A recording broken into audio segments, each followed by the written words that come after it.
1770, on the eve of the American War of Independence, Pitt the Elder, Earl of Chatham, returns to the House of Lords. My lord, in a just and necessary war, to maintain the rights and honor of my country, I would strip the shirt from my back to support it.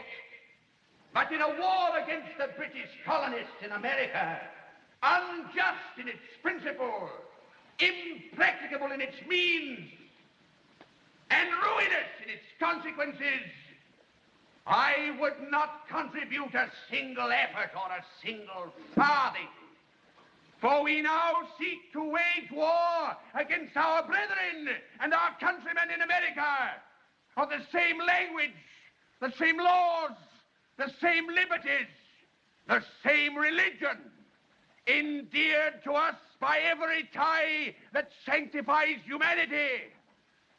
My lords, I venture to say it, your efforts will be forever vain and impotent. You cannot conquer America.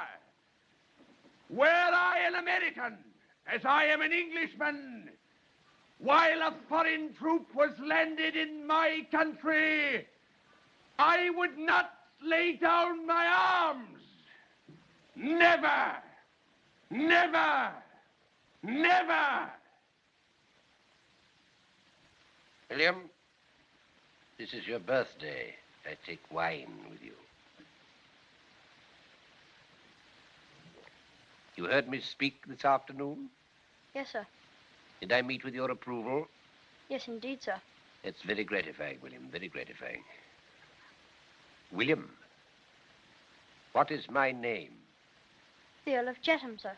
No, William. That's but a cloak to cover my old age. My name is your name, William Pitt, and I bequeath it to you. As my second son, you will go into the House of Commons as I did before you. Yes, sir. There was a time when I bore the proudest title a man ever had. It was given to me by no king, nor did I kneel for it before any prince or pope. It was the people themselves who crowned me William Pitt, the great commoner.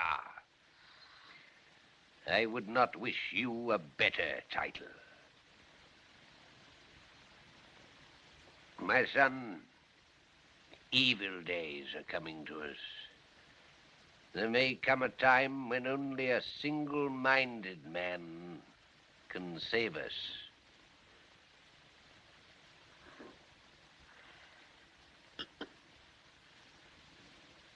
William? Yes, sir? Are you very drunk? Yes, sir. You come to be in that state. You shouldn't be upset by a bottle or two of port at your age. Your conversation is intoxicating. It's time you went to bed. Thank you, sir.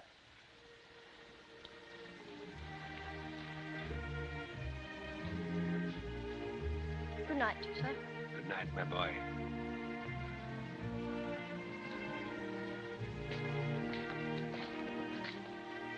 William Pitt. Sir? Do not seek fame through war. No, sir.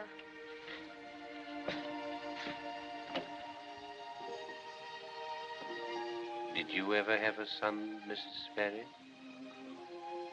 No, my lord.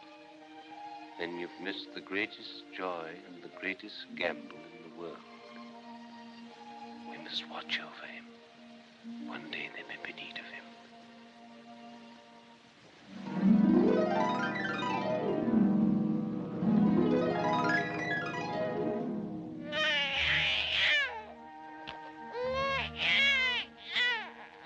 August 15.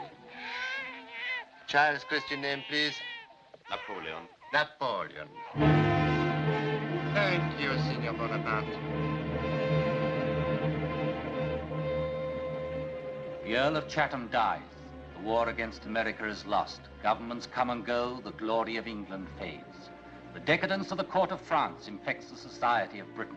It is an age of highly polished manners and rather low behavior, of gay satins and miserable rags. The aristocracy get mellow on delicate wines, the poor dead drunk on gin at a penny a pint. Men are hanged for stealing sheep, whilst others grow fat on the proceeds of corruption. The wormwood eats into the army, the navy, and parliament, where the unpopular coalition government of Lord North and Charles Fox sticks its head ostrich-like in the sands of time, whilst the country sprawls aimlessly on a multicolored quilt of feckless folly. Mr. William Pitt.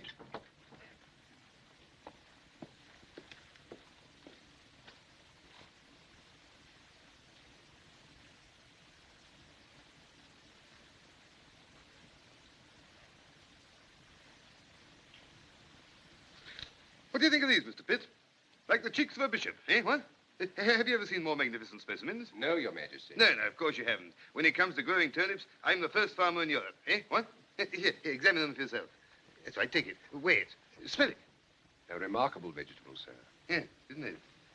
Here, send you on the way tomorrow. Mix them with mutton, eh? What? I will, sir. It's most kind of you. You'll be good enough to tell me how to eat, Mr. Pitt. I will indeed, sir. You're very young, Mr. Pitt. Time may be relied upon to rectify that, sir. Yeah. Still, you're exceedingly young to be my Prime Minister. I thank you for the honor, sir. I've watched your career with interest. I followed it, as you know. And I'm tired of being served by knaves and fools. I take it you accept, eh? What? I do, sir. Yeah, you accept. Huh, good. Think you can form a government, eh? I do, sir. Oh. Well, I hope you're right. Well, I've the utmost confidence in you, Mr. Pitt. In spite of your opposition to my wishes in regard to the war with my rebellious American subjects. Yes, I suppose I should call them my late American subjects now. Eh? What? I did what I felt to be my duty, sir. Yes. There's another point, Mr. Pitt. You're a reformer, eh? You like to change things. I hope we shall have no innovations in my time.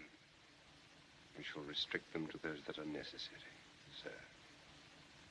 Oh, well, good night, yeah? Good night, sir. Discuss the ministry in the morning, eh? Here.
There appear to be only two of us. What would you care to play? Écarté or piquet? I didn't come to play cards. Very wise, William. My life has been made hideous by bad cards and good women. I don't know which is the more tedious. You heard the king sent for his seals, I suppose? I have. I'm not complaining. The royal sack suits me like a velvet cloak. I shall go to Newmarket for 48 hours. And then? And then, His Majesty having discovered that no one can form a government, will send once more for that lump of moral disease, Lord North, and that despicable cesspool of vice, Mr. Fox. Can't do without us. Charles, the king has sent for me, and I am going to form a government. This is a grisly hour for a joke, William. No man was ever more in earnest, Charles. Now, don't say it. What? You're very young, Mr. Pitt. But, my dear Billy, Prime Minister of England at 24. That's why I want you to join me, Charles. I need your help. The House of Commons is rotten with corruption. Help me to drive the money changers out. Let's make a clean sweep. Ah, the new broom. The new broom. Where are the bristles? Where are your followers? Lord North and I have a large party. We hold all the aces. Why should we throw in our hands just because you have a king up your sleeve? I'm not interested in your party, Charles, only in you. The ideas of yesterday are dead, and those of today are dying. It's being in step with the ideas of tomorrow that counts. We are men of the future. I'm sorry to disappoint you, William. The House can only be influenced by those who hold a majority, not by one who's only recently attained his. The infirmity of youth is curable. The cure would take 10 years, and you'll be killed in a night by laughter. Parliament's no place for perambulators. Believe me, the country will prefer them to Bath chairs. It's true that I haven't lost a continent like your colleague, Lord North, nor forfeited a fortune I don't possess in this, Mr. Brooks's home of statecraft. But in spite of these drawbacks, you will see that I can and will govern. William, you didn't really expect me to support you, did you? Sir, the state of this country has never been lower. I believe that you were the only other man who might be able to restore her.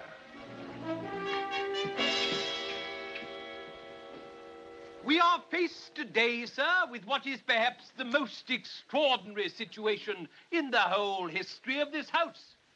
His Majesty has seen fit to exercise the royal prerogative so imprudently as to place the affairs of this great nation into the hands of an inordinately ambitious young man whose youth is his only possible excuse for his rashness in accepting office. I can think of nothing more calculated to leave a...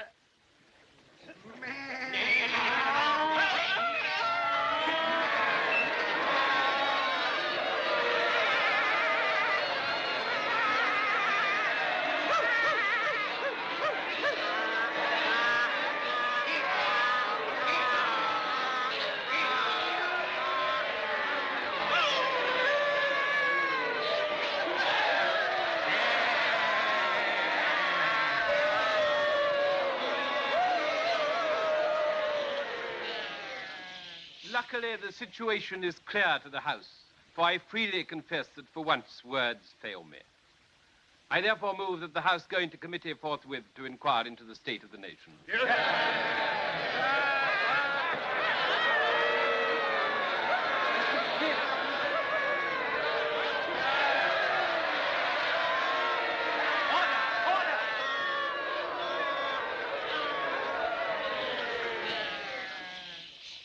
The motion which the right honourable gentleman has seen fit to put forward is one which in conscience I would not feel justified to decline.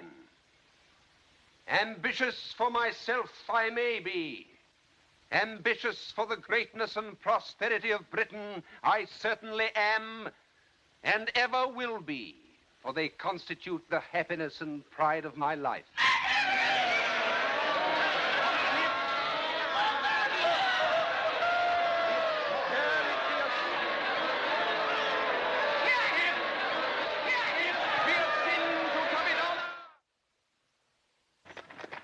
They must be made to listen. We're in the minority. In Parliament, yes. But in the country, I wonder.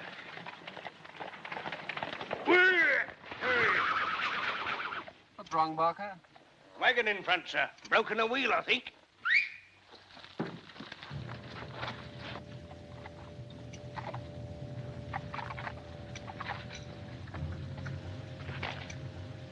It's him.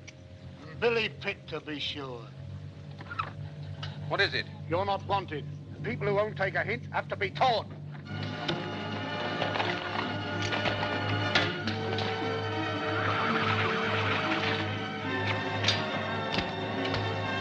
Come up here, sir, along with me.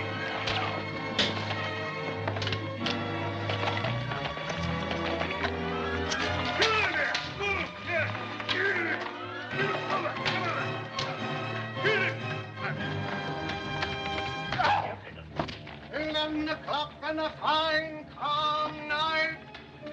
11 o'clock. Look on a fine calm night.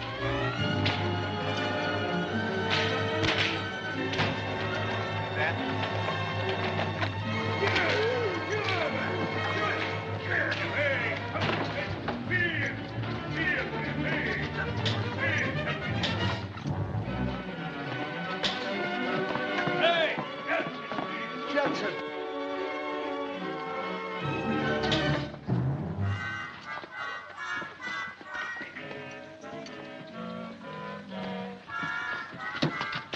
One,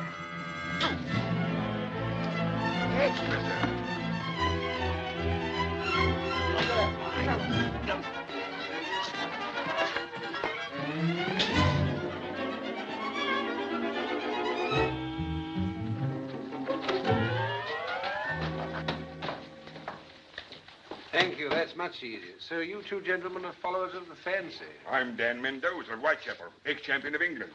And that's Gentleman Jackson, the reigning champion. If you'd care to enroll in my academy, Mr. Pitt, I'd consider it a privilege to instruct you in the noble art. I'll bear it in mind. It seems I must be prepared to defend myself not only against the representatives of the people, but the people themselves.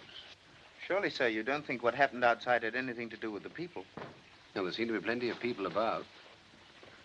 One of those ruffians dropped these. I know them, sir, and it's not likely they came by a guinea piece through honest labor.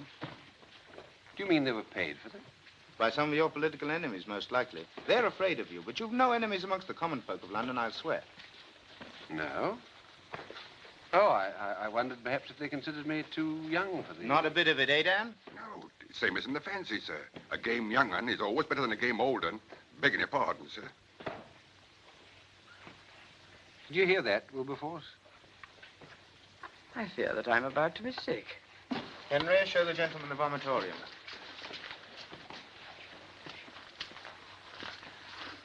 I've met with such opposition in Parliament, I was beginning to think the whole country was against me. Not on your life, sir. You mustn't lose heart. Believe me, Mr. Pitt, you're closer watched than if you were the favorite for the Derby. Make a round of the public houses, Mr. Pitt, and you'll be in no doubt about it. I find you mighty refreshing, gentlemen. Tell me, what do you think of the state of the country? I couldn't find proper language for it, sir. And you, Mr. Mendoza? Well, it ain't what it was in your old dad's time, is it, sir? No. By heaven, it's not. We're held in contempt throughout Europe. Our ships can scarce command the channel. We're considered the third-rate power. The country's bankrupt. Is that true? Yes, sir. The more's the pity, every word of it. How think you if I appeal to the people, taking my stand on peace and reform? Will they be behind me? They are behind you already, sir. Peel off their mufflers and take the fight to them, Mr. Pitt, and I'm a Dutchman if you don't get the decision. Thank you. Mr. Jackson, I look towards you. Mr. Pitt, you, not I, are the champion of England, and I likewise bow.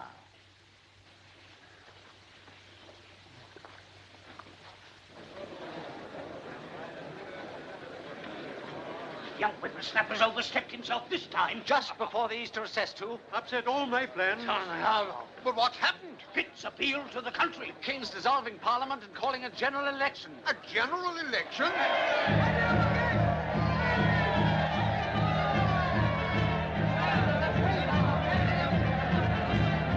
Oh, that plague dice of ye and a plague dice of William Pitt. Dim on Pitt of the people. Vote for me, and no rents for a month. Oh, your worship, let me out. You've got me vote. I stand for peace, retrenchment, and reform. I stand for 3 acres and a cow for I one stand for and your all. interests and that of the nation at large.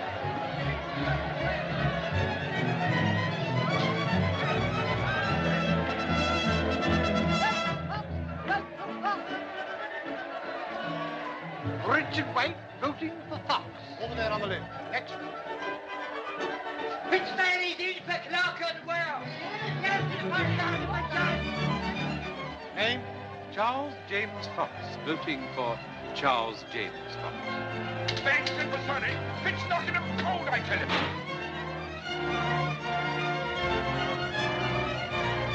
The whole country's gone Pitt mad from Land's End to John O'Groats.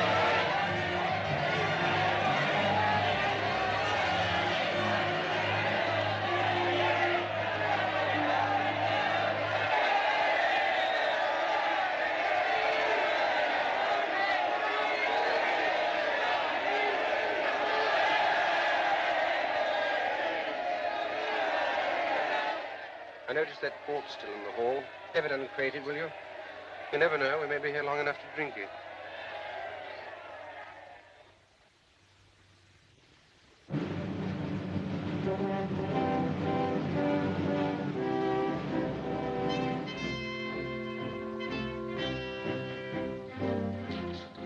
Excellent. A most lucid demonstration and the correct conclusion. Passed. Monsieur, you have my permission to sign your thesis.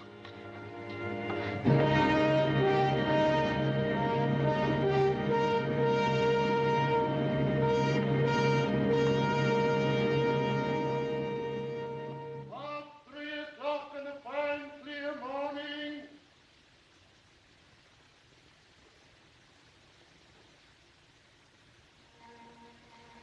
About 3 o'clock in the fine, clear morning. The new broom sweeps clean. New taxes for old, new duties for old, new finance for old. Pitt orders the rebuilding of the Navy. In the forest they hew the raw material of the fleet. Of Portsmouth, Plymouth, Rotherhithe, and Chatham, the sounds of shipwrights' hammers mingle with the rattles of chains hauling timber. And in the rising cities of the north burn the first lights of the Industrial Revolution. The face of Britain changes. Watt invents the steam engine.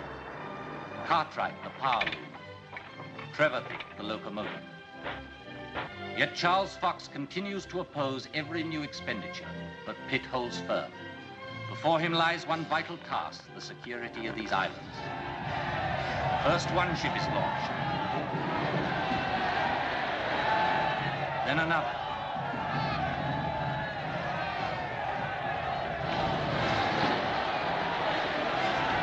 And another. Trickle grows to a stream to a deluge. Till one day in August off Spithead lies the whole newly forged might of the British Navy.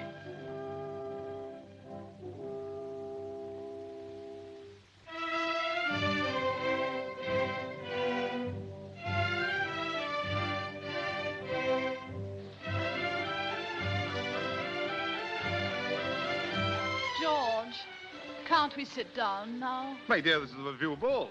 And when I review, I review. And go on reviewing. A few years ago, the Navy wasn't worth reviewing. Eh? What? Where's Mr. Pitt? Eh? Where's Mr. Pitt? 7 by Mr. Pitt. Must congratulate him, huh? I really must sit down, dear. My stays are too tight. Stays? Ask the Admiral to loosen them. Sailors know all about stays, huh? George. Have you seen Mr. Pitt? No, sir.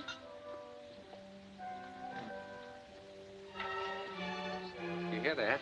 Well, I believe there is a kind of a function on here tonight, you know. No, really? Don't you think it's about time you put in an appearance? Oh, must I? I know you're a sort of matrimonial Aunt Sally. What is this? Huh? William. Ah, Mr. Pitt. His Majesty wishes to speak to you. See if you can persuade him to open a bottle of Blue Seal.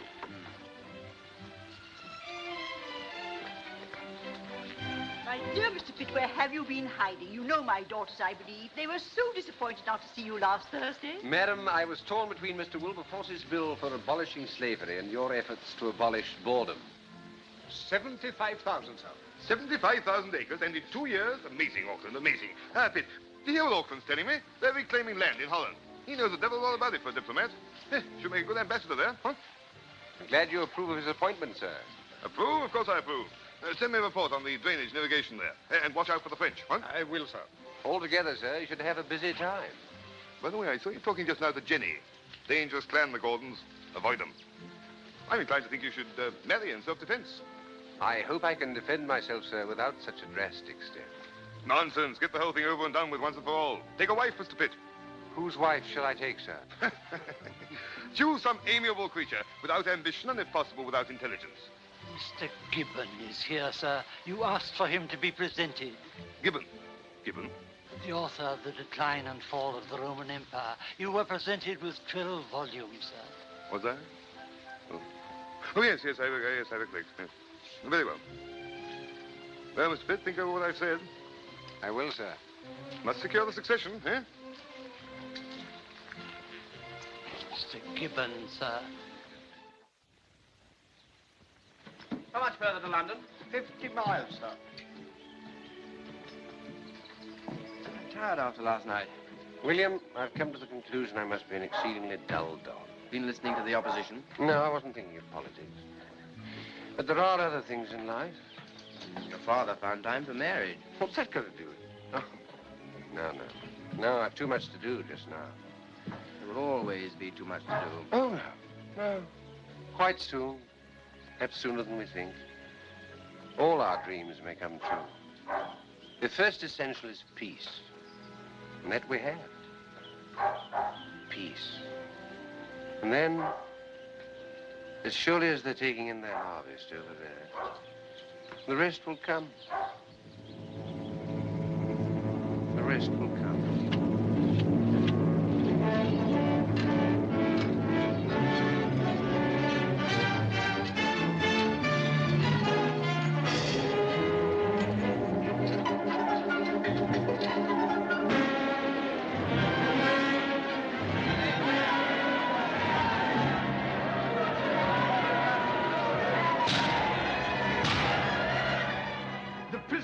Of the Bastille are down, and liberty has entered into possession.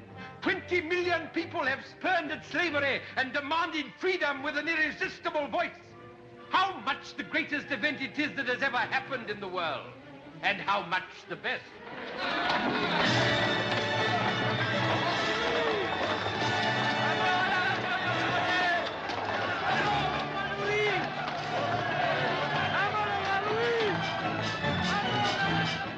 We hoped and still hope that the events in France would bring her freedom. But now men who are extreme in all but humanity are grasping at power.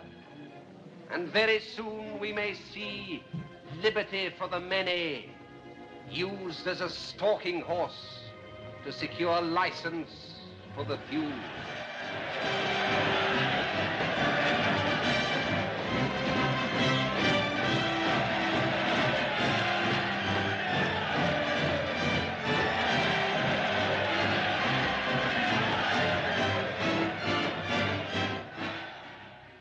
Secretary of State.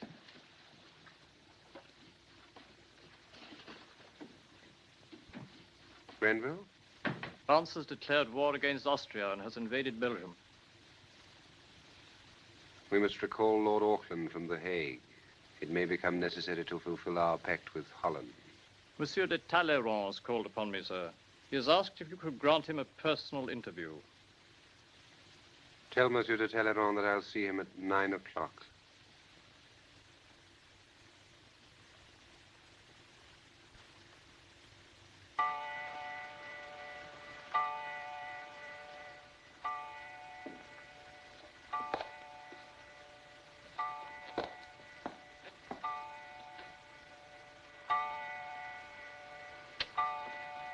Monsieur de Talleyrand.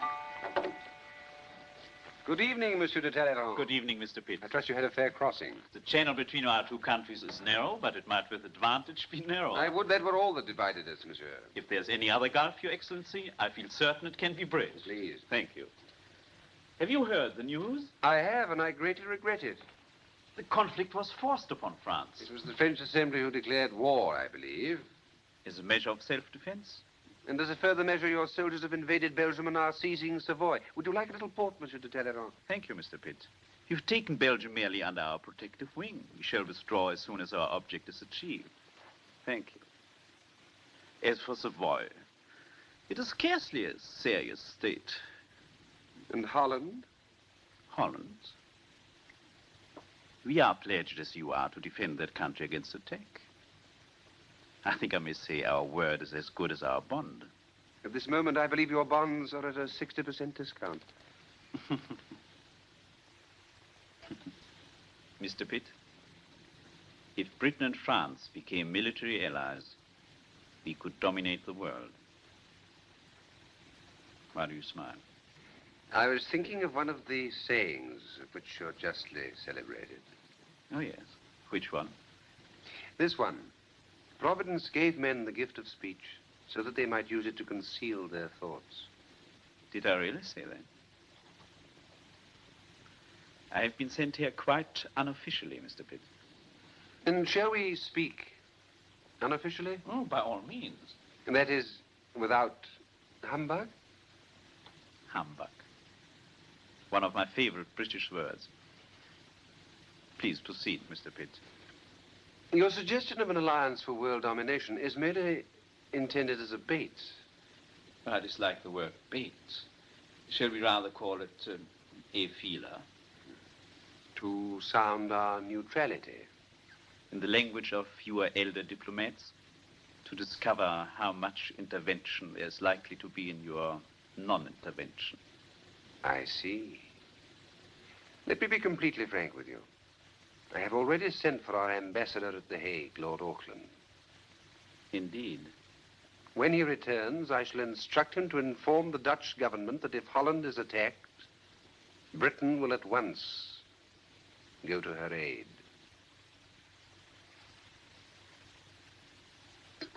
I feel confident that the independence of Holland will be respected. Have you the same confidence, monsieur, in the conduct of your masters in Paris? Oh, la la, how can I say that? Nothing is permanent in Paris. Have you noticed that when a bunch of horses gallop wildly together for a moment, they stay massed, and then as the race proceeds, one outdistances the others? It's the same with men. What would you do if such a man arose in France? If such a man arose, I would certainly deplore it, but I would attach myself firmly to him at the first opportunity. Good night, Mr. Pitt. Good night, Monsieur de Talleyrand.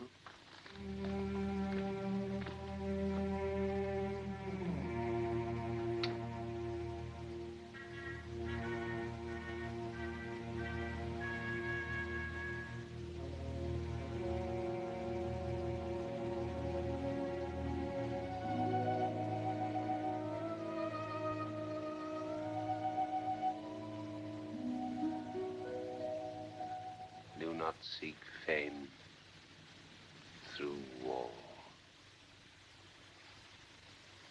God rest you, merry gentlemen, let nothing you dismay. Remember Christ our Savior was born on Christmas Day. To save us all from Satan's power when we were gone astray. Oh, tidings of God. Lines of fortifications of Flushing are in perfect order. Good. And Amsterdam? Well, the people of Amsterdam are well affected toward the government. There are a number of Frenchmen of various denominations who are disposed to spread reports, and I'm sorry, sir, I should have warned the servants to keep the weights away. No, no, Auckland. They remind us that we must do everything in our power to preserve the peace. The ill wind which blew you from Holland brought certain benefits. Did your daughter return with you? Eleanor? Oh, yes, of course. It is imperative that the Dutch should take every possible precaution to guard against any sudden step by the French. I agree, sir.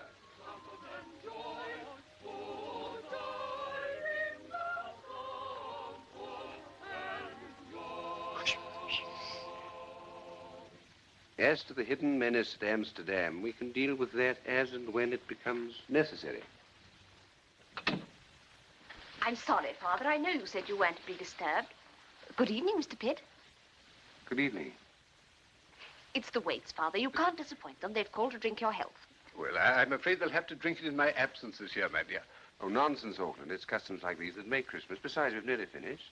Very well. If you'll excuse me. You must be pleased to be home, Miss Eden.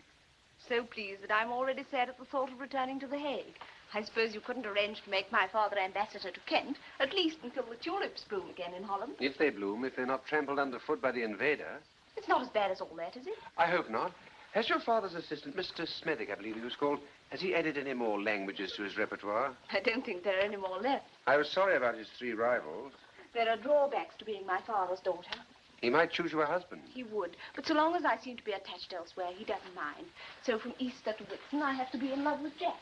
And from Whitsun to Midsummer, it's Ernest. And from Midsummer to Christmas, it's old Hobart. You haven't seen the children about, have you? Eleanor, the Waits are just leaving. All right, I'm coming. Is that Hobart? Yes. His time's nearly up. Have you appointed his successor? Not yet. You will be staying over Christmas, Mr. Pitt. Oh, yes. But not, alas, from Christmas to Easter.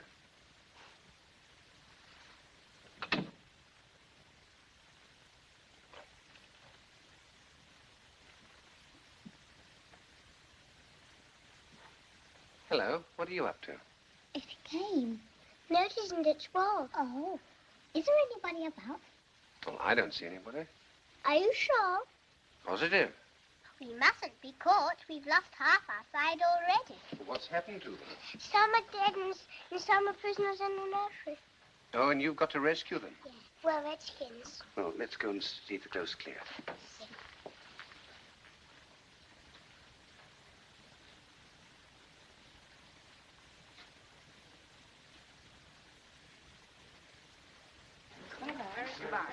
Goodbye.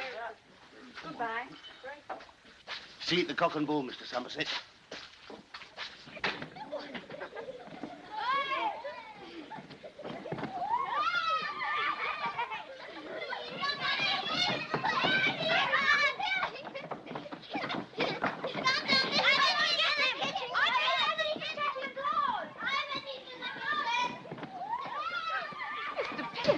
Nothing of the sort. I'm Chief Brown Owl trying to restore the balance of power. Without much success, apparently.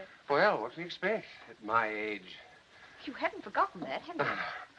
Made me realize that Parliament has aged me beyond my years. Why don't you stay over Christmas? Why not? Why not until after Easter?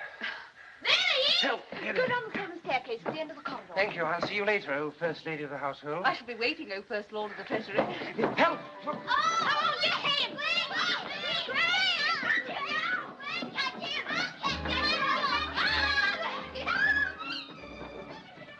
This way, please, sir.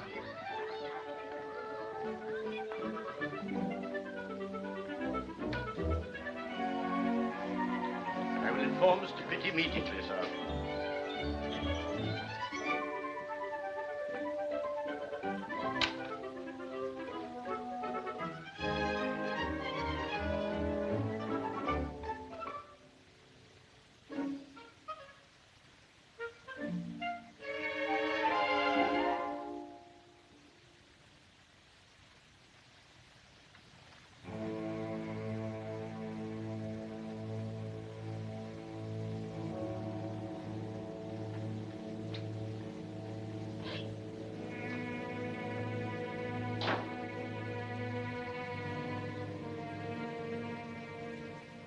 William, yesterday at dawn, the French fleet sailed into the Scheldt, and their army is massed on the frontiers of Holland.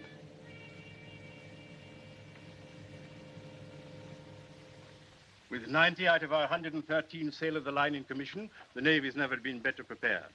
Good. We shall instantly assemble a naval squadron off the Downs. They don't take our warnings seriously. Is that surprising, with Mr. Fox egging the frogs on whenever he gets to his feet? Mr. Fox puts on his rosiest spectacles whenever he looks across the channel. I hope to induce him to take them off. I wish you success, sir. For my part, I shall feel more at home at sea. Unlike Mr. Fox, who couldn't be more at sea at home. Gentlemen, we shall continue to make all efforts for peace, and we must still hope that it may yet be maintained. Thank you, gentlemen. Good night.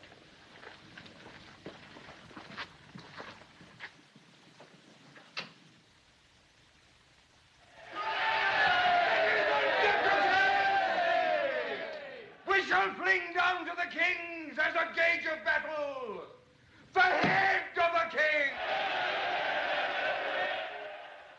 On the most groundless pretenses, the Assembly, now exercising the powers of government in France, has declared war against His Majesty.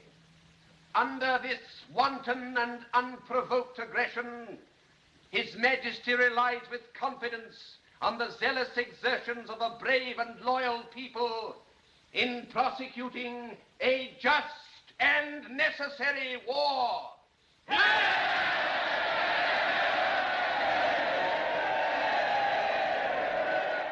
man of peace becomes a man of war. From a stormy debate in the House to discuss the strategy of war with the army, to Warmer Castle, where he's warden of the Cinque Ports to approve plans for the Navy, and then far into the night at Downing Street, unsparingly to direct the efforts of the nation towards a common goal. His efforts are rewarded. The war goes well for England. The British forces march on Dunkirk, and the French are besieged in Toulon. Citizen Bonaparte, I presume the convention knows what it is about, but I warn you, you will have nothing to do. In a matter of days, we shall have taken the British stronghold by assault. At this moment, our cannon are preparing the way. May I suggest, Citizen General, a measure by which our victory might be hastened? Oh? What? It strikes me that our artillery might perhaps be a little more effective if we were to move it forward so that its fire can reach the enemy. At the moment, Citizen General, we are out of gunshot.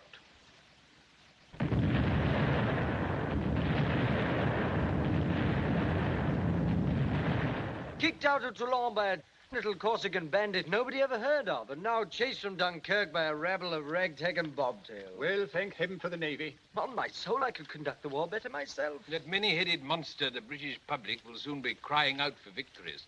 Great walloping, juicy victories served up with hot red gravy.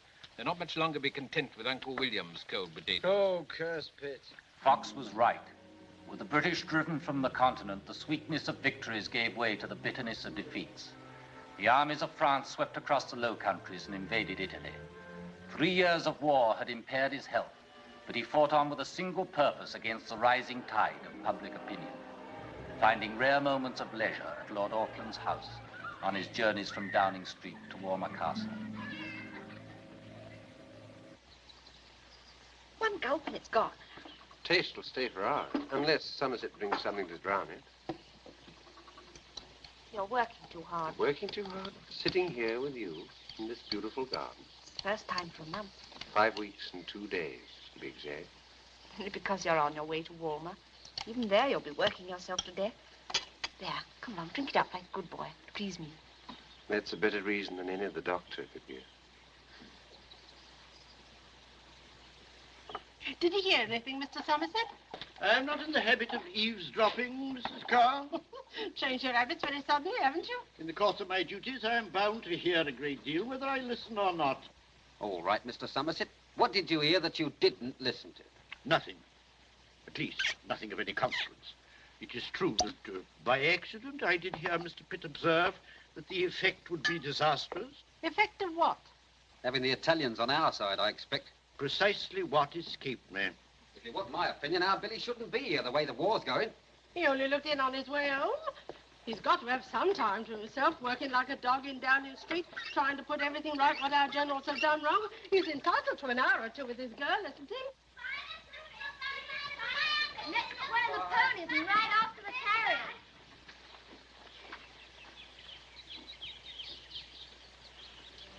William, when can you come here for a rare rest? In my dreams. When the war's won, the fires of war need feeding. War makes men harsh. For harsh measures, until victory is won, there must be no softness in my heart. In peacetime, everything is possible. Yes. I beg your pardon, sir. I must go.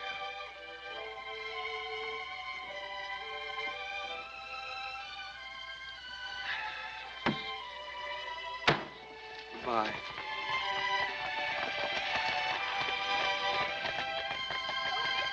Look, what's me? Hello, Johnny. I can't look at you or I can fall off.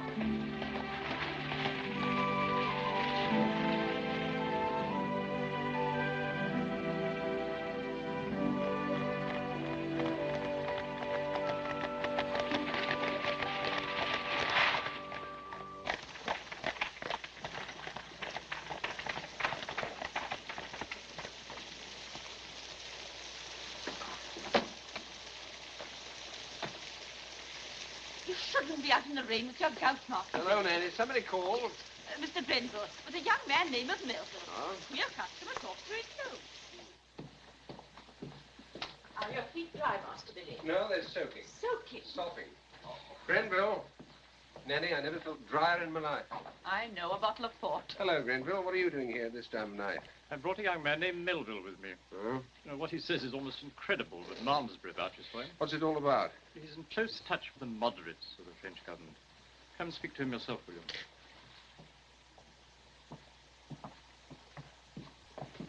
Sir. You're an American? Yes, sir. I left Paris 3 days ago. Arrived in London this morning. Mr. Grenville informs me that you're in touch with the French moderates. That is so, sir. And Monsieur Talleyrand asked me to give you a message. Is Monsieur Talleyrand in power?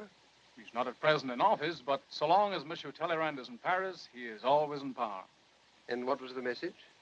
He asked me to tell you that... Gee, I hope I got this right. That my visit, like his, is unofficial, but without humbug. And what do Monsieur Talleyrand and the gentlemen of the French government hope to gain from your visit, Mr. Melville? Peace, Mr. Pitt. Peace. France is bankrupt, and the people want it. I know it sounds crazy, but I think I can get it on the most acceptable terms. You, Mr. Melville? Yes, sir. If we lost this war, Harry, which God forbid, it'd be a judgment. A judgment for all the dissipation and crime that's been going on in this country this past 100 years. When is this war going to be over, Your Honor? You must ask that fellow Pitt. He's keeping the thing going. Pitt negotiating peace with France. Pitt negotiating peace with France. Well, it's quite time it was over. With taxation soaring like one of those idiotic balloons, life's hardly worth living.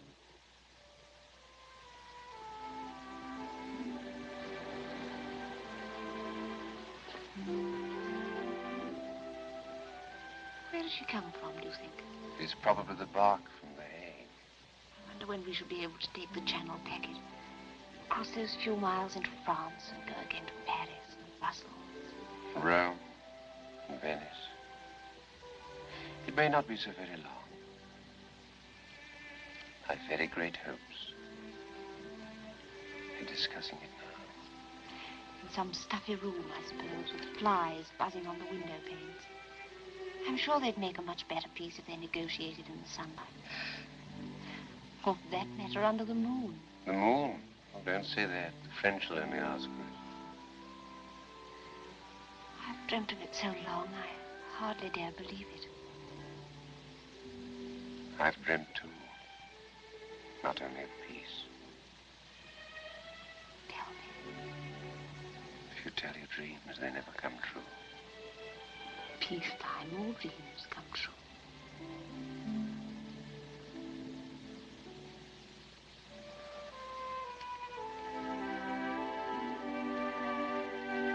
Mr. Billy! Mr. Billy, Mr. Melville's here. Melville? But I didn't expect... I'll wait here.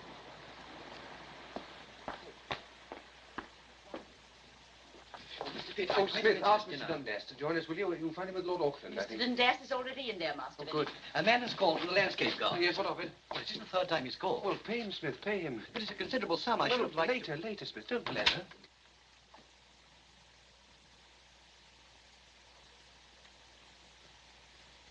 You'd better tell us the worst, Mr. Melville, without trimmings, if you please.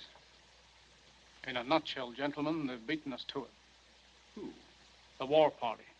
They've sent General Augereau to Paris. He's kicked out the moderates and dissolved the parliament. That's not all my news, gentlemen. There are strong reports in Paris that the Austrians have surrendered and signed a peace with General Bonaparte at Loben.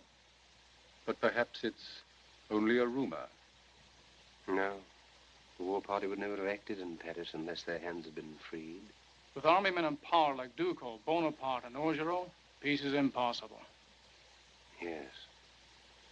War parties don't seize power in order to discuss peace.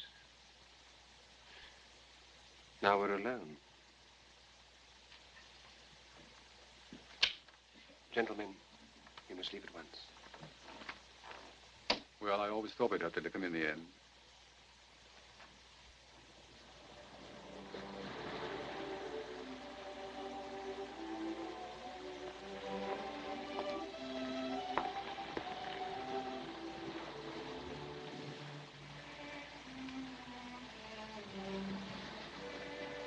It's bad news, isn't it?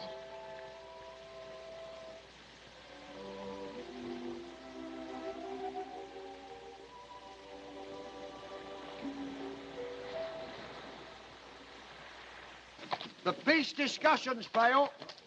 The peace discussions fail.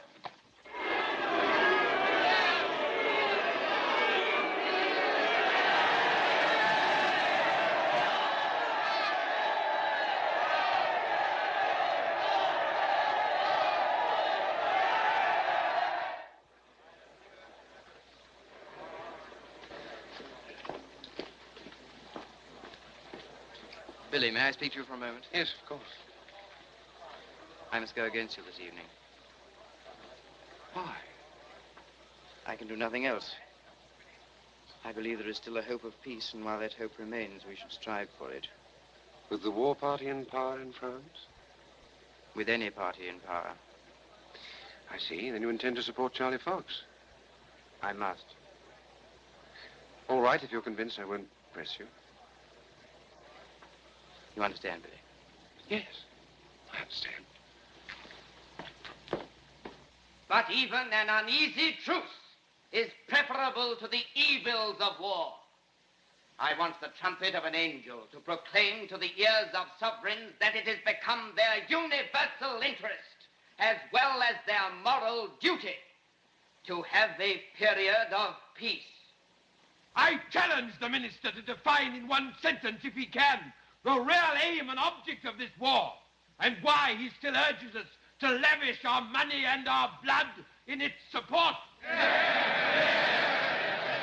The French are sick of the war, and so are we. A new party is in power in France. And here and now I say, let us meet them with reasonable overtures, and moderation will achieve more than the most strenuous resistance. For if this war is to continue any length of time, God knows what the dreadful consequences may be.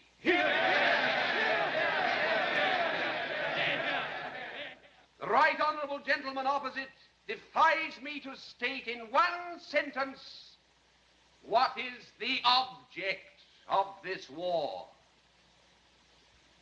I know not if I can do it in one sentence, but in one word I can tell him that it is security.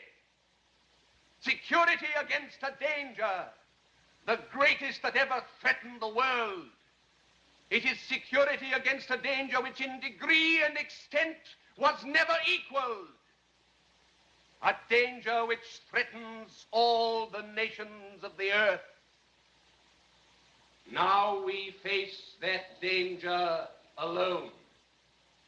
But we shall meet it undaunted, determined to stand or fall by the laws, liberties, and religion of our country.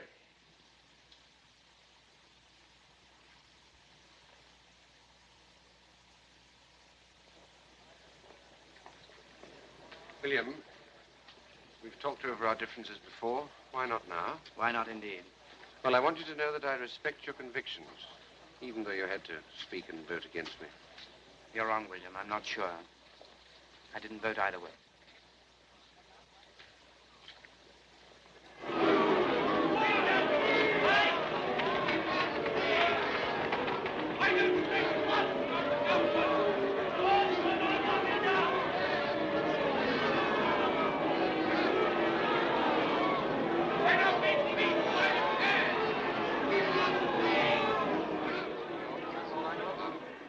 Consider where you are. Number 10, they said, and number 10 it is. But you can't possibly...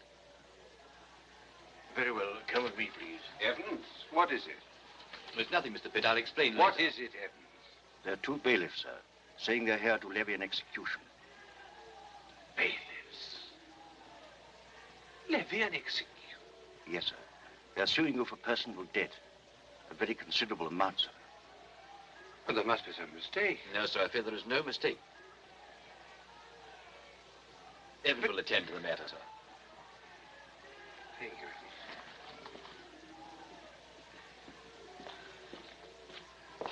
You'd better come up too, Mr. Smith.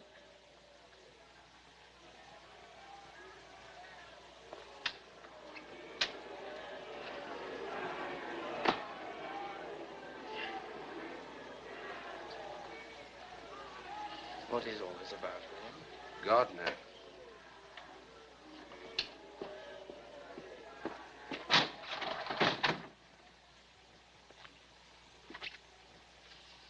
Mr. Smith, how on earth did this happen? I'm afraid Mr. Pitt has allowed his accounts to accumulate.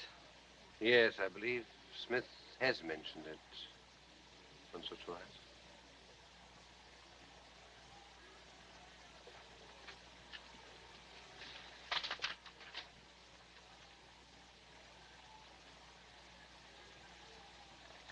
May I? Please.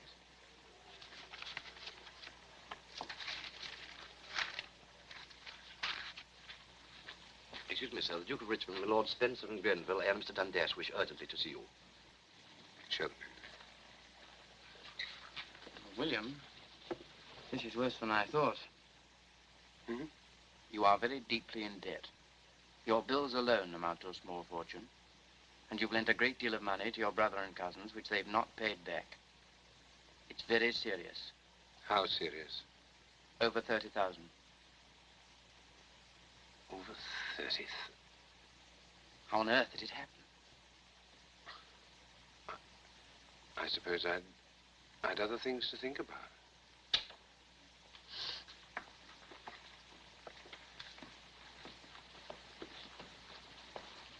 Read this, William.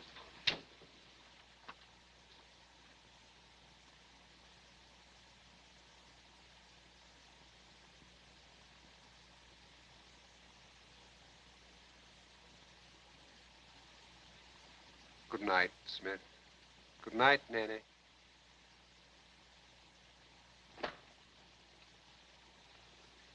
General Augereau today proclaimed that in overthrowing the moderate government, he was acting as the agent of Citizen General Bonaparte, who is now named as Commander-in-Chief of the French armies. Napoleon Bonaparte thus assumes complete naval, military, and civil power over the entire French Empire. So you were right. You come a cropper. Well, after all, the fellow's barely 30. Caesar and Alexander were no older. But the man's an upstart. Conquerors are invariably upstarts, and Bonaparte has conquered a continent. But, Mr. Pitt, are you sure he won't split France? Nations are never split by victories, Spencer, only by defeats. Bonaparte will unite France as never before. The people of this country are shouting for peace. They must be made to see the truth. Grenville, you please call a cabinet meeting for 12 tonight. Tonight is very short notice. My Lord Duke, we cannot hope to awaken the people to its peril unless we ourselves are alive to it. The time for half measures and half-hearted complacency is past. From now on, we must realize we are fighting a nation of armed fanatics, led by an arch-fanatic. We must work together with a single mind and a single purpose. We must put aside all personal affairs, renounce leisure, family, even sleep, to this one imperative duty. I warn you, Bonaparte will not count the cost. He'll climb over 1 million corpses to attain his ambition. We must break him, or he will break us. That is all, gentlemen.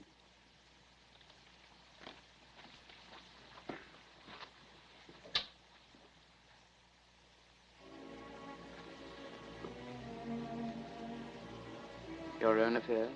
Do they matter now? No one depends on me. But, William, you have your own happiness to consider. We have the future of this country to consider. Don't make any decisions you might later regret.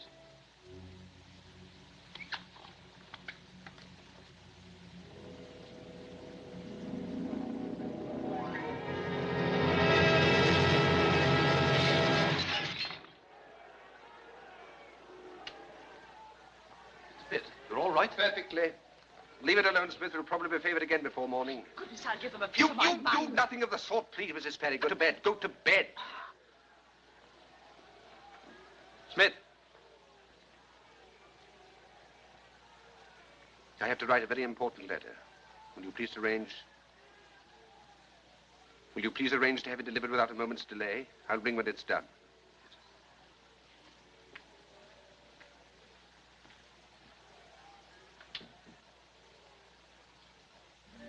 But now, as much for your sake as my own, I am compelled to say that I find the obstacles insurmountable. Believe me, I have not lightly sacrificed my best hopes. Whoever may be fortunate enough to be united to you will be destined to more than his full share of human happiness. Sacrificed his... But why, Father? Why? Only he can answer that, my child. Today he goes to Walmer. Perhaps he'll call.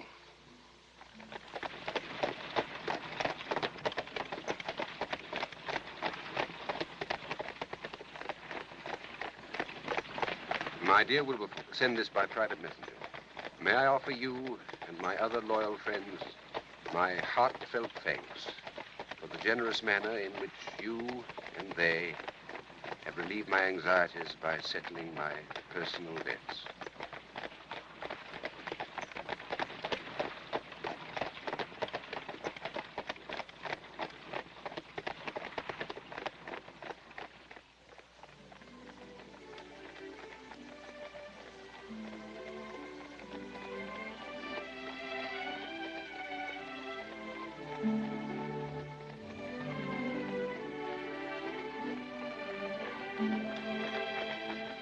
Or are we deceiving you? Barker! I told you not to stop. Oh, beg your pardon, sir. I wasn't thinking.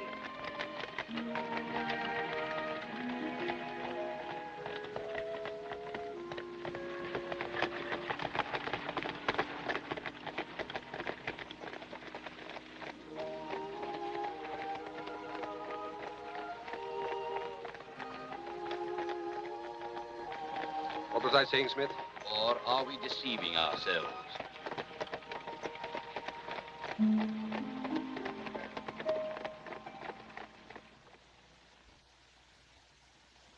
Bonaparte's massing ships at Toulon simply as a blind. He's in a position to keep us guessing. You can only wait and see. And win the war by a display of masterly inactivity. Gentlemen, let us create events, not bow down to them. Here we watch Bonaparte's front door, while there he prepares some mischief at the back. He thinks to pin us down behind our defenses if we submit to it, but we shall not submit to it. But how can we do otherwise? By passing to the offensive, by sending a naval force to close that back door. But that will leave us open to attack at home. That is how Bonaparte hopes we shall argue, but we shall not be so obliging. He thinks we would not dare, half-armed and alone, with himself in control of all the ports from the Texel to Spain, we would never dare to send a naval squadron from Britain to the Mediterranean. So he's turned his eyes to the Mediterranean, towards Malta, Sicily, Egypt, and India. Gentlemen, with all that at stake, is this the time to stay at home? I'm with you, Billy. We've sat on our backsides long enough. It's a fearful risk. My dear Addington, when we are taking as many risks as Bonaparte, I shall begin to feel a little safer. Yes, but we've no command of the Mediterranean. A bold leader would succeed in getting it. All our best officers are occupied elsewhere. The man we choose must have one object, to intercept and destroy the enemy.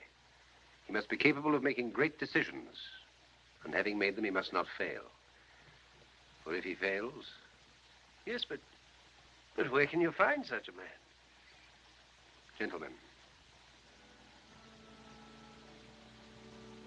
Here are the announcements for the forthcoming week. Before reading them, I have been asked to read this. A naval officer here present wishes to render thanks to Almighty God for granting him complete recovery from a severe wound and for the many blessings bestowed upon him. At 8 o'clock each morning, we will celebrate Holy Communion. Nelson, Mr. Pitt? Rear Admiral Nelson? Surely you can't be serious. Why not? Is such a thing as seniority, Mr. I am more interested in merit, sir. Both Sir William Parker and Sir John Orr are men of great merit. And senior. Parker is the man, Mr. Pitt. Nelson is comparatively untried. In fact, there's nothing to be said for him but brilliant achievement and still more brilliant promise. He's been fortunate, sir. His methods have at times been sadly unorthodox. It's true that when Nelson took the St. Joseph at St. Vincent, he forgot to conform to naval tactics. That's one reason why he appeals to me. And Lords, that is all. Do I understand you will appoint Nelson? He is already appointed. He will sail in the vanguard with the first favorable wind. Sir John and Sir William won't like it, you know. We must hope to survive their displeasure.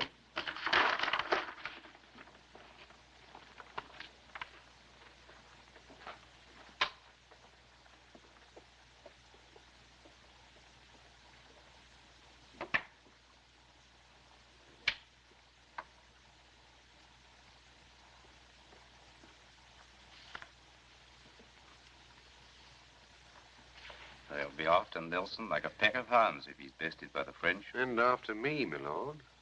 Sir Horatio Nelson.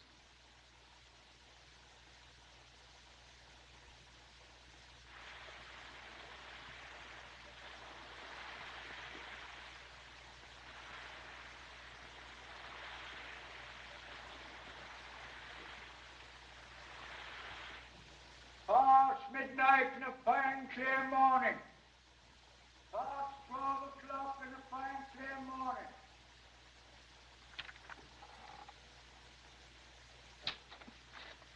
No, it's not the First Lord of the Admiralty. It's only me. Come in, Mr. Bellamy. Good evening, sir. Put the tray on the desk. Come along now. Come along. Master Billy, you won't just go and leave it now, will you? Nanny, have I ever been known to leave a veal pie? Ask Mr. Bellamy. My pies are to Mr. Pitt what frogs are to Monsieur Bonaparte. Good night. Good night, Bellamy. Nanny, will you ask Mr. Smith to come up here, please? In a moment.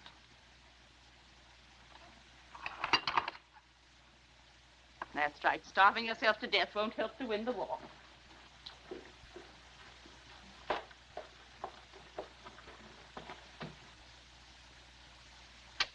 The First Lord.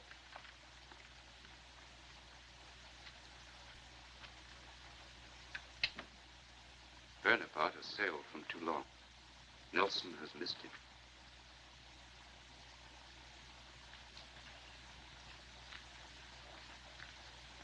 You're certain? Bonaparte left with large military forces and a powerful fleet. For where? We don't know. How did it happen? A gale dispersed our ships and damaged the Vanguard. The French saw their chance and took it. And Nelson? He's made his repairs and gone in search of them. He has the whole Mediterranean to comb.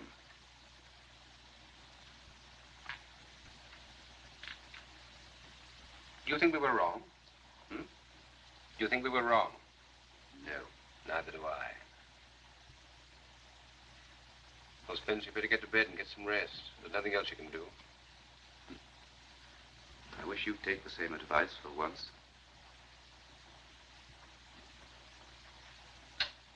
Good night. Good night.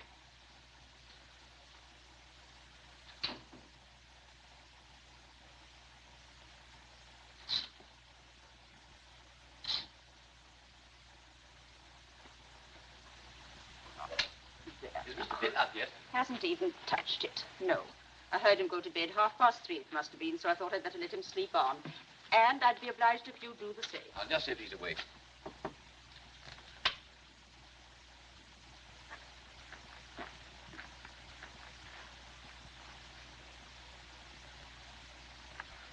Mr. Pitt. Mrs. Sperry.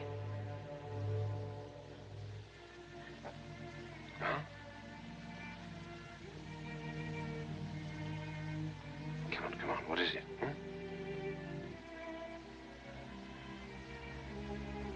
We've lately been seeing engines which do much of the work that man used to do. If they get worn out, they can be replaced. You were never strong, you know.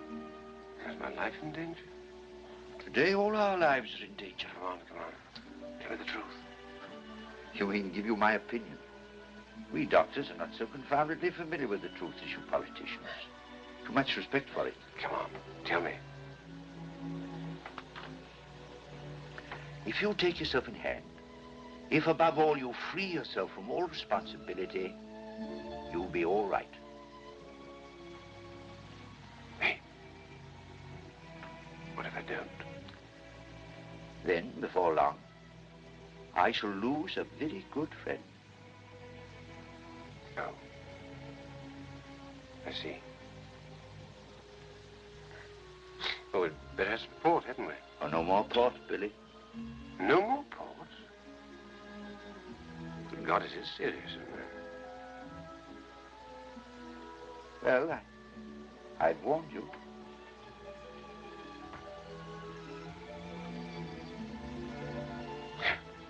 Walter. I think we keep this to ourselves.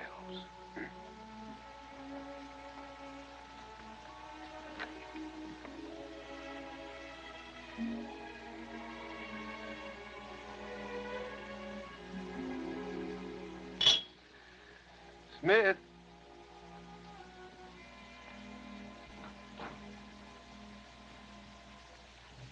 Sir? Any news? Out with it. Never mind what Sir Walter told you. What is it? Bonaparte has landed in Egypt. No news of Nelson.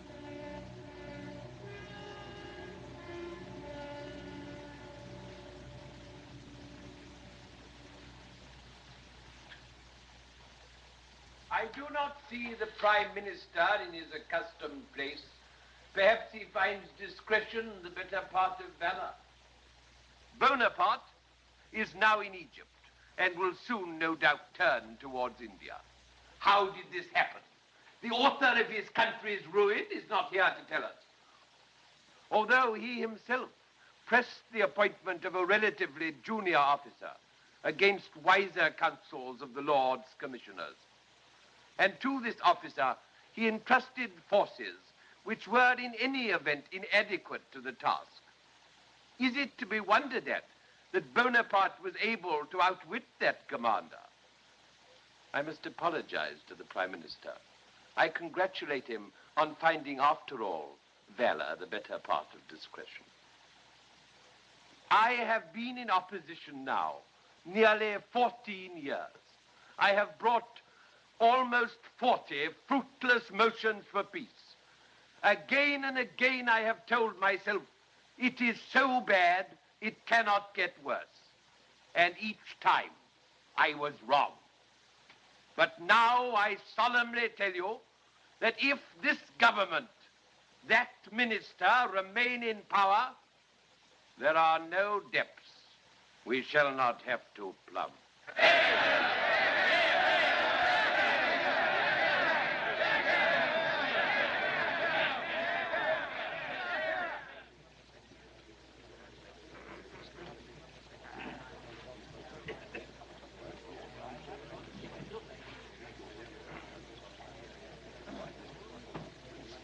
Mr. Pitt.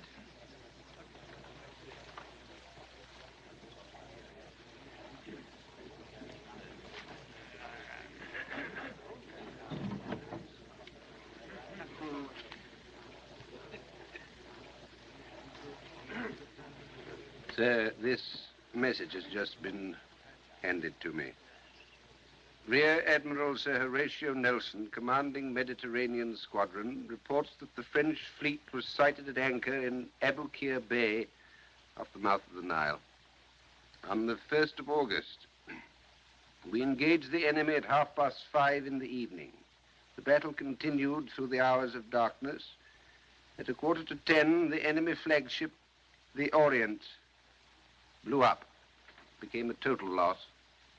By dawn, the enemy had been decisively defeated. According to the last information, only 2 French sail of the line escaped.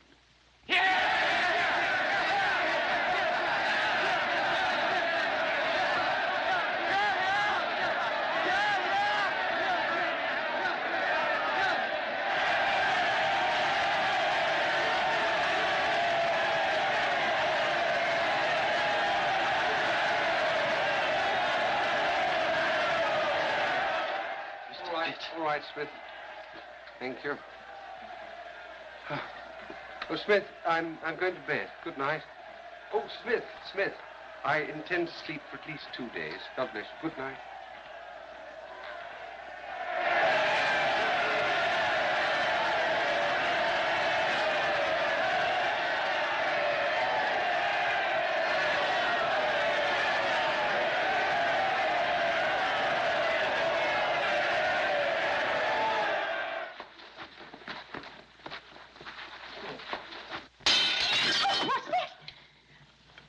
That, my dear, is life.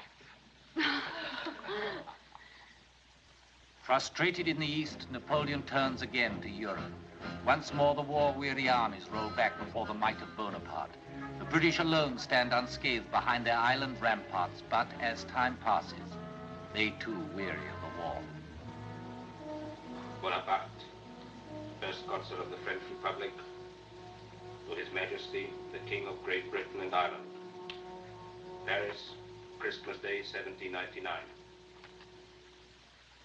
Your Majesty, must this war that has ravaged Europe for 5 years be eternal? Are there no means of coming to an understanding? What is it, Talleyrand? I wish I could share your confidence in this proposal, sir. If it divides opinion in Britain, its object is achieved. And Mr. Pitt? If 3/4 of the nation are shouting for peace, he must resign. I've shouted before, but he stayed. This time he will bow before the storm. But how can you tell if there will be a storm? In Britain, it snows in the summer. The people are just as unreliable. You judge the British, Talleyrand, by the reactions of the French. I tell you, the British are a stupid, illogical race, led by a second-rate politician. If he was a general, he would know when he was defeated. But since he doesn't, I shall fight him with his own weapons. And allow him to choose them, sir.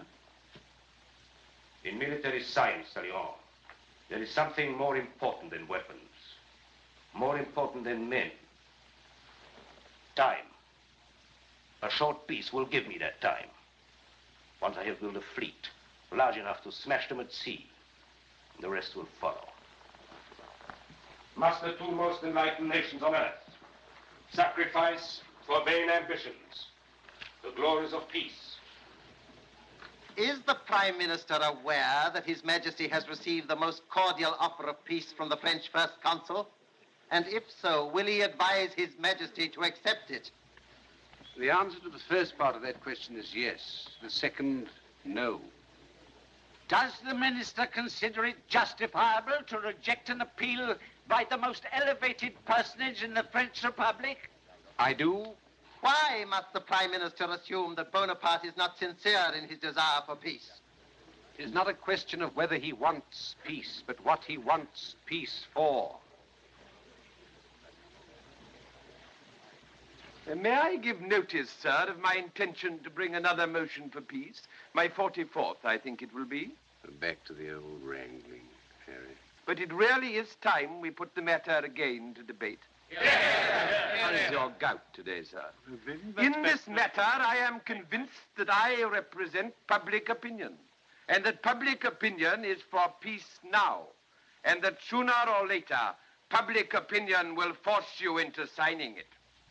The trouble with Mr. Pitt is he's been at war so long now, he doesn't know peace when he sees it. He thinks this is a private war between him and Boney. But the French need peace as much as we do. What harm can it do? It's like a boxer leaving the ring and letting himself get out of condition. He doesn't fight as well when he comes back. You won't find Bernie going out of training. I can't see that. 10 stone 5.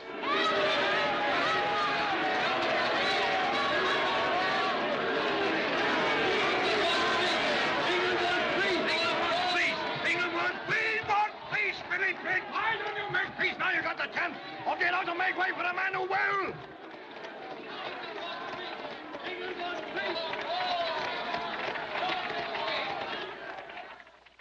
I'm afraid he's absolutely convinced. Nothing can change his mind now. But nobody knows anything of his reasons. He's certain to be misunderstood.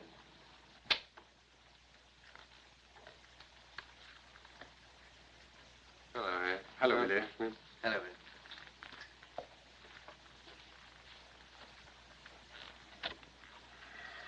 So the king. I advocated a new policy, and I made no headway.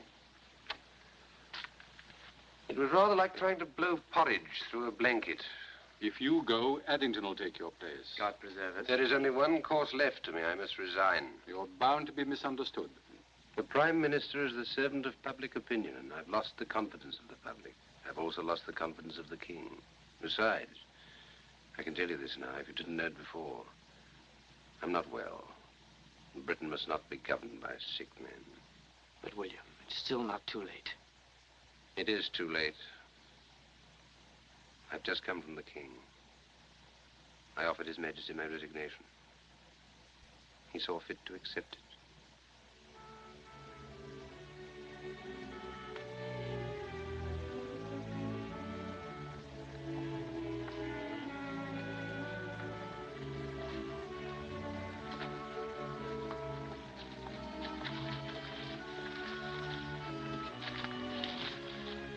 Barker is here with the carriage. Yes, I heard him. Mrs. Sparrow left? Yes, she'll have Walmer ready for you by tomorrow. Good. Oh, you better take those. Yes, these came for you. Well, Smith, I cannot possibly thank you adequately. I'm deeply, deeply grateful.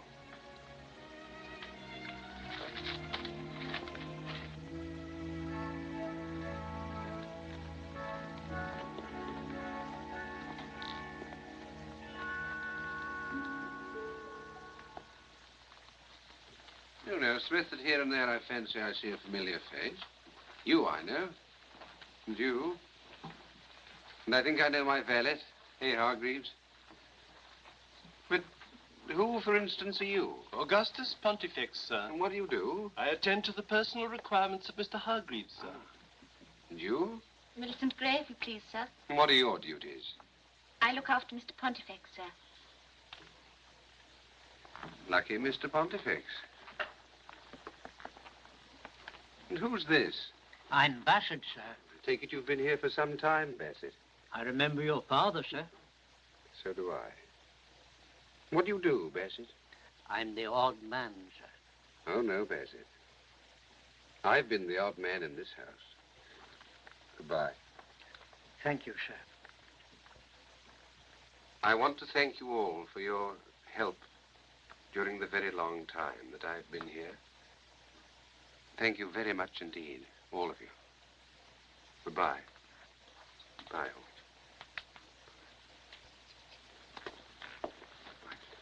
Goodbye.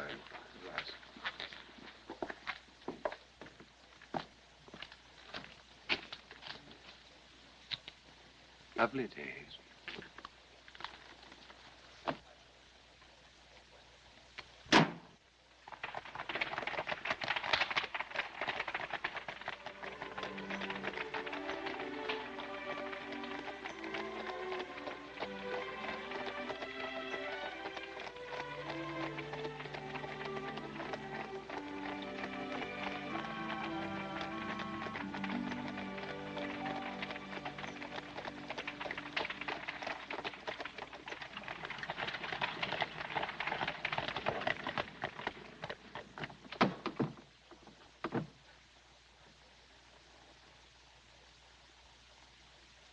Good morning, Mr. Addington.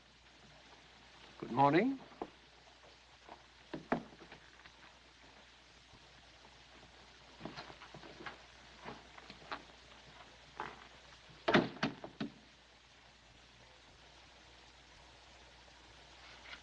Is that all?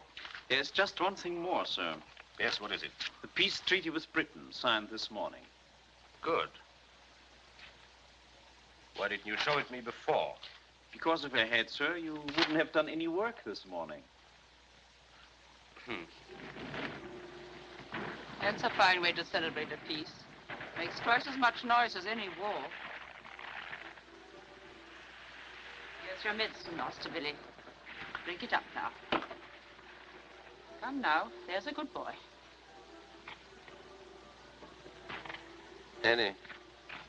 Nanny? I want you to take wine with me. No, no, Mr. Billy. I'm not one for drinking Come along port now, wine, come along especially now. at this Now, time be a of good night. girl and drink it up to an enduring peace. Oh, all right. As if it was likely. An enduring peace. Some say it's a bad treaty. Is it, Mr. Billy? Terms might be worse.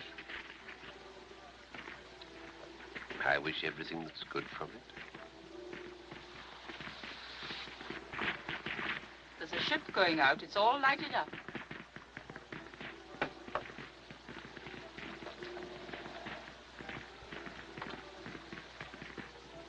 It's the Channel packet. The first in peacetime.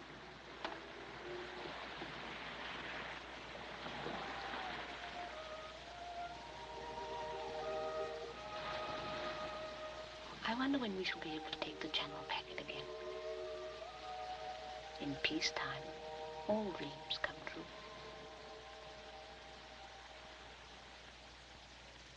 His Majesty's government, whilst of course still considering the safety of this country as a first principle, can now see its way to a substantial reduction in our naval and military expenditure. Who knows? Perhaps we may now dare to look forward to a time of tranquility, to a spirit of happy harmony in the future of Europe. Perhaps we may see ere long in the forges of Britain and France the swords of conflict beaten into plowshares, and so return once again to the peaceful pursuit of agriculture. Now the march of tramping feet has ceased in France. Perhaps we shall see the leaders of Europe relieved of the cares of war, making plans for the future happiness of their people, while the soldiers of Europe are demobilized and sent back to the towns and villages and fields to be united again with their wives and children in the simple joys of family life. Such is the picture I dare to envisage today.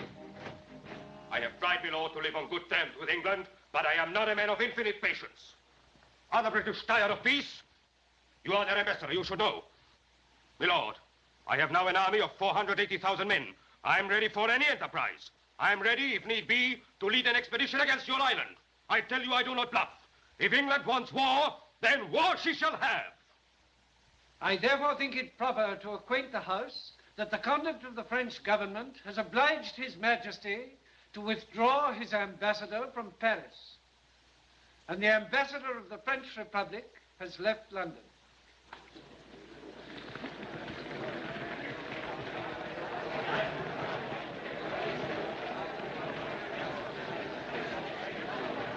Citizens, tonight we do honor to our great leader, Bonaparte. When your flag waves over the blood-stained shores of the Thames, the British will bless you as the glorious liberator of the English nation. And I can assure the honourable member that we see no cause for alarm or undue anxiety. Is the minister then satisfied with the state of our defenses? Does he think they are fit to withstand an invasion? Can he deny that whole stretches of our coastline are open to attack? Oh, I think that's an exaggeration. I may say that the government is earnestly considering an extension of our defenses. I don't understand. Does the minister propose to defeat Bonaparte by earnest consideration? I must remind the House of the energetic measures already taken. Has the minister considered taking a still more energetic measure? By seeking the advice of Mr. Pitt?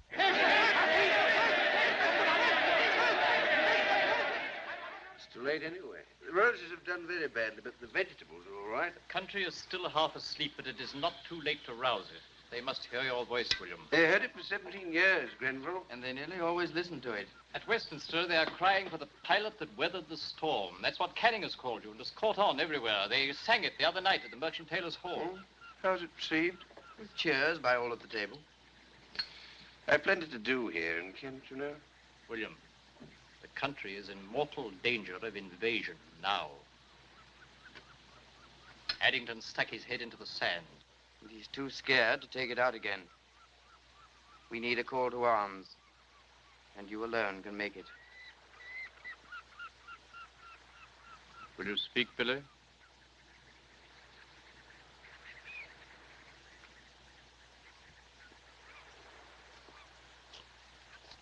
Well, Doctor? You know as well as I do, Billy. I've told you before. No more responsibility. No more politics. You must go slow, Billy. You must go slow.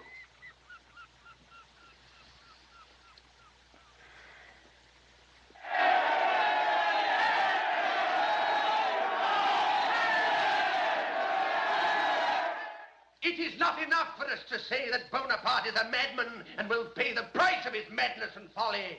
We must take care that we do not pay it first. We are called to struggle for the destiny not of this country alone, but of the civilized world. Once rouse the spirit of this country and give that spirit a just and powerful direction, and you'll see it catching from town to town, from village to village, until soon the whole kingdom will be alight with one unquenchable flame. Our highest exaltation ought to be that we hold out to countries now bending under the iron yoke of tyranny a prospect of what the exertions of a free people can effect for the benefit of Europe, for the benefit of the world at large, and for the honor of mankind. I say that the spirit of Bonaparte and the principles he cherishes must be extinguished, and that other principles shall prevail.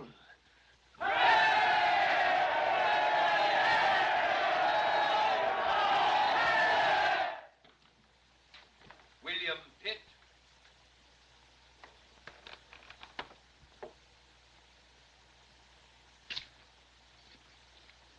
You must come back. I'm ready to serve under you in any capacity you may think useful. How much that might have meant in the past, Charles. It will mean something in the future. Pitt and Fox speaking on the same side. Today has been worthwhile, if only to hear you say that.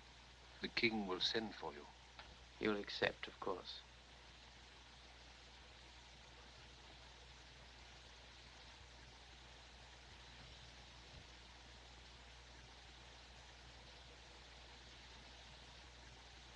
Very well.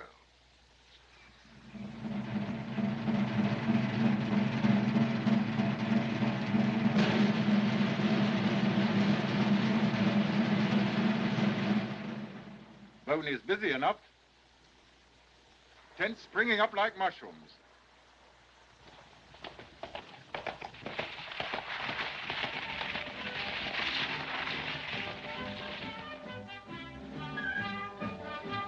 Majesty is preparing to bathe. He's now in the machine, but will see you at once.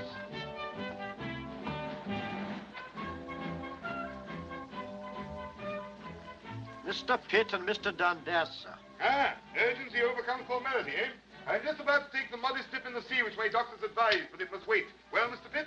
The armies of Bonaparte are massing along the coast, especially about Boulogne and Calais. The shipping is concentrating in all the ports from Ostend to Lorient. Yes, one moment and I'm with you. Albert, my man. Hasten, fellow, hasten. The country is being invaded. Well, Mr. Pitt? We must take every possible step, sir. Bonaparte is a rogue. Take your steps, sir. Take them. What are they? The arming of the round bulk of the whole people of Britain. We must call for volunteers to defend every town and every village. An excellent idea. Each man to guard his own home. Exactly, sir. But, sir, it will cost money. Oh. We shall need every penny that can be raised. Every citizen must give as much as he can afford.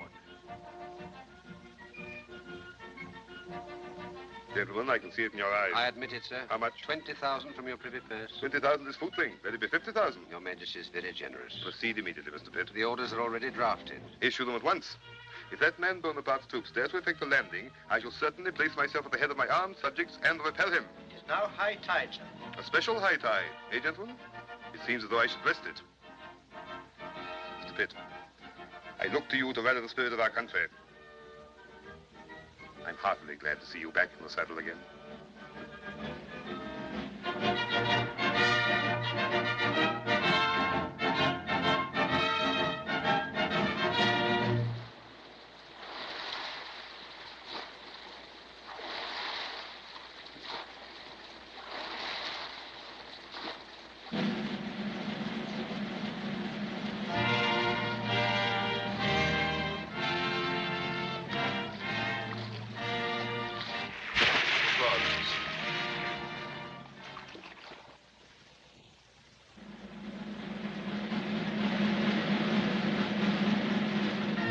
So under the threat of invasion, Britain awakes. All over the country, young men and old flock to join the Home Defensibles. The Loyal Londoners, the Bath Volunteers, the Highland Brigade. Old feuds are forgotten. Charles Fox drills as a private in the Chertsey Volunteers. While in Downing Street, the fingers of a sick man grasp all these threads in the growing web of Britain's defense. His lamp of light is already flickering, but he struggles on with the desperate energy of a man who's much to do and little time to do it in. Roused from sleep with a dispatch from the First Lord, then with a little bottle of cordial confection in his pocket, off to the house till 3 or 4 in the morning. Scarcely up next day, when rat-tat-tat, 20 or 30 people, one after another, and wine and wine.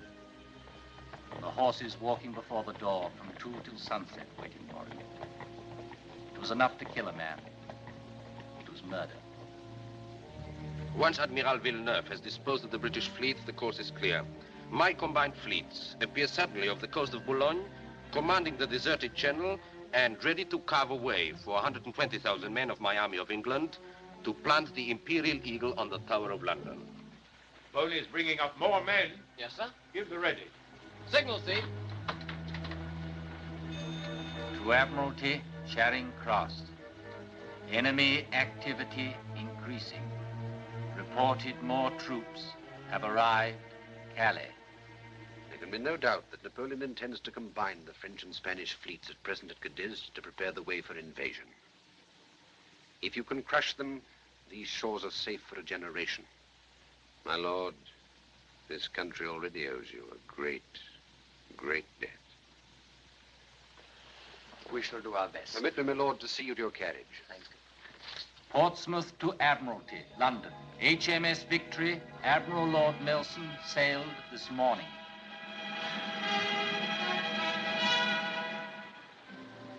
Give me command of the channel for 6 hours, and the business is settled.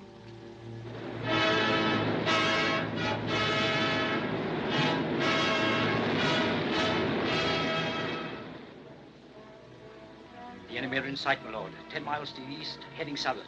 Make the signal to prepare for action. Yes, my lord.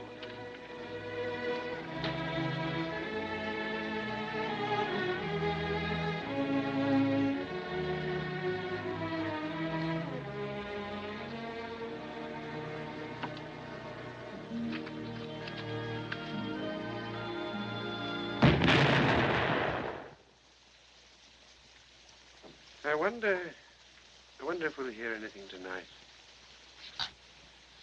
If only we could be reading about this instead of waiting for it.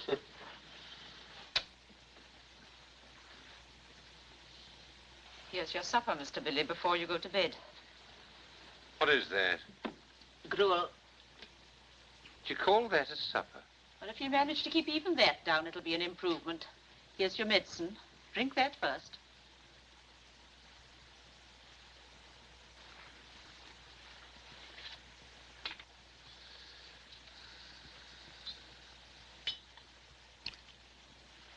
Good health.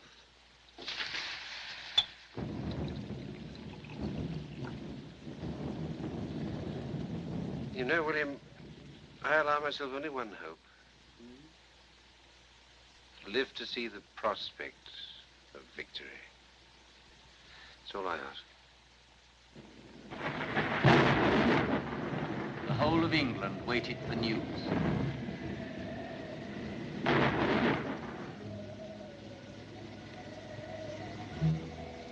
Till at last a frigate arrived off Plymouth.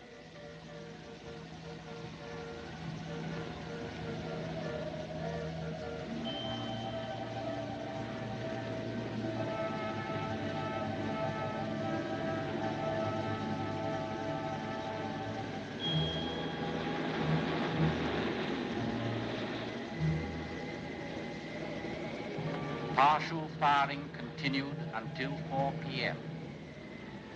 when a victory having been reported to Admiral Lord Nelson, he died of his wounds.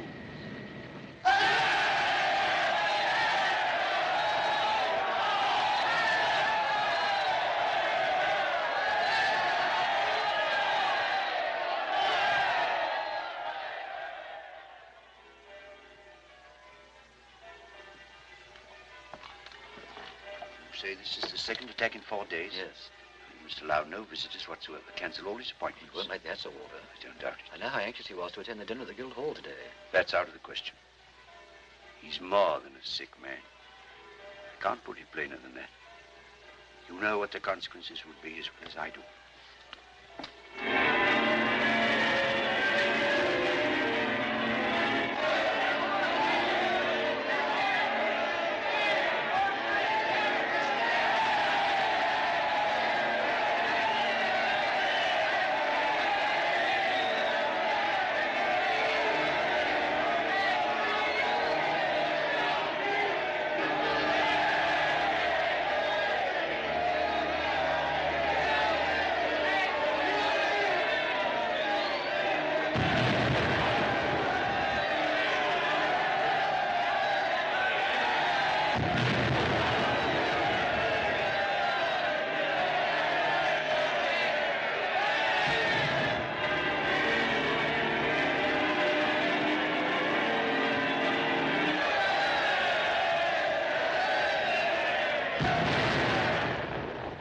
To this pilot, whose courage and foresight have been our salvation and indeed the salvation of the entire civilized world, that we pay tribute today. Mr. William Pitt.